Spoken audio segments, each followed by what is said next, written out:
You said something that was you said two things I want to jam on. One of them is the environment in which you surrounded yourself with. That was a big turning point for you. Yeah.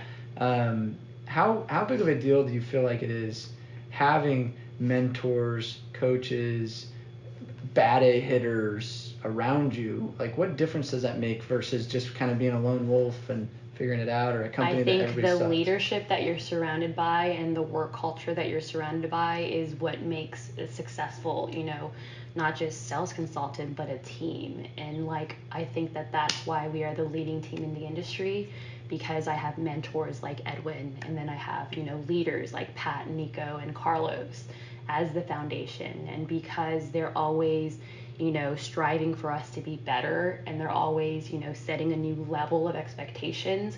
When you have everyone on the team, hitting above 6 a week, you don't expect anything that less than that 6 a week. And then you start seeing people make 10 a week, and then you're like, okay, well, that's where I'm going to be, or that's the lowest part I'm going to be. And then you start seeing people do 15 and 20, and then you're leveling up every single time. So with our group, like, there's always going to be those successful people because you're surrounded by those successful people. So it's just an energy that you're just getting. And you've been able to also reciprocate downward to people you've brought on. You had a girl that started in July that's already at over 100 accounts. Exactly. So now I've actually been blessed to be able to train a team underneath me and to, just be as successful, and hopefully soon more successful than I am. Emily Kane started in July, so she's brand new to our squad. She's going to be hitting, her 100th account before the month ends. So from an income level, just perspective, that's, I don't know, 60 grand, 70 grand, 50 grand? 100 accounts. Yeah. Just about a little bit, yeah. I mean, depending on the account, right? But like... Yeah, I'd say like averaging maybe 4K a week. Yeah, I mean, like, changed her life, I'm assuming. Right? Yeah, so she came from the corporate world. She actually sold Edwin his Rams tickets. Really?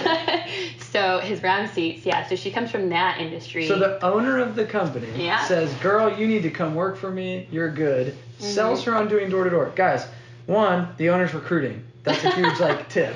Owners need to get back in the recruiting game. Yeah. 2, corporate world sales, sexy Rams sales chick. And he says, quit that. Let's do door-to-door sales. So some of the benefits of doing door-to-door is, coming from that corporate world, it takes you weeks, sometimes months to make a sale. So you have to work at it constantly. And even at that, you're not getting that pay turned around right away. You have to wait for that.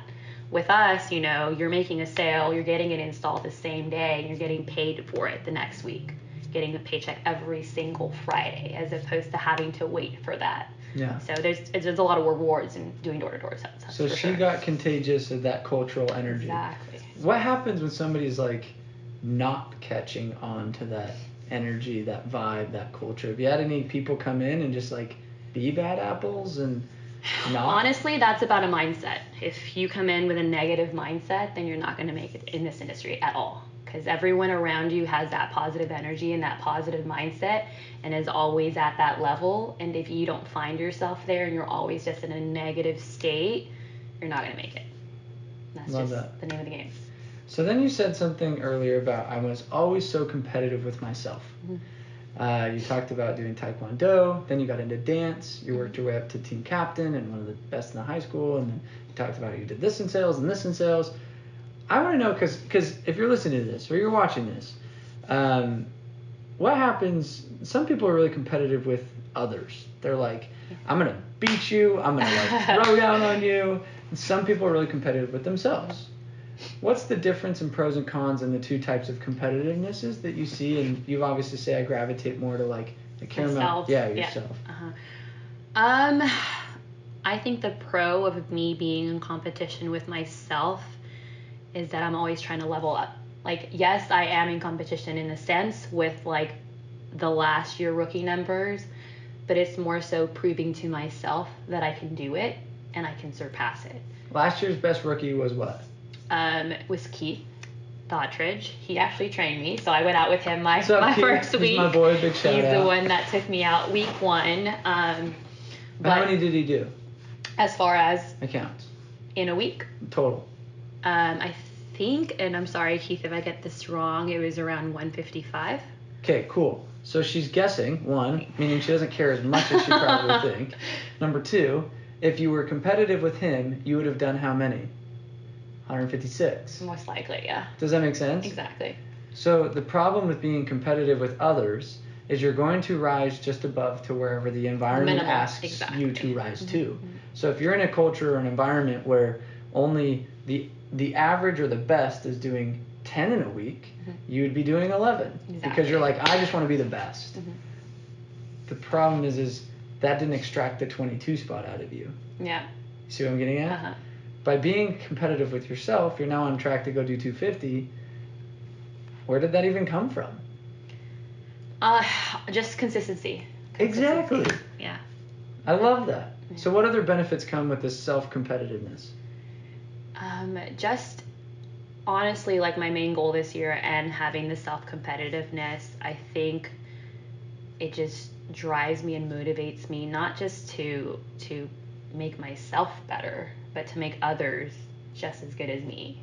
And to me, that's one of the biggest things that I take from this. And everyone that you speak to, you know, in our industry and in my team will always say that I have the biggest heart, and I will do anything for any of my reps, you know, as long as it is going to lead to them succeeding, you know, whatever it takes. Love that. That's such a big attitude as a leader. And you know what's interesting? Like even Edwin, I'll give him a shout out. I don't know if he's listening to this, but the fact that I still see him as the owner with hundreds of reps, getting on every Zoom call every week, doing the coaching, the leadership, getting in the trenches, like, you know what I mean? Like, I think that there's a cultural pass down from the top all the way down to the 100%. bottom of, I watch him saying, I will do anything. Like I'm doing, he's on Facebook Live at 10:30 at night, like, you know what I mean? To support one of his reps. Yeah. Like just saying like, he doesn't have to be on this. He doesn't, Exactly. like that energy, that example that he's done, then Pat and Nico passed to you, then you're now passing to Emily, and then she's going to pass on to who knows who, is such an important cultural principle that I think a lot of companies are missing. Yeah, I think that's very rare to find in any industry, you know, having people that actually care about your success and care about, you know, getting you to the next level. I love that.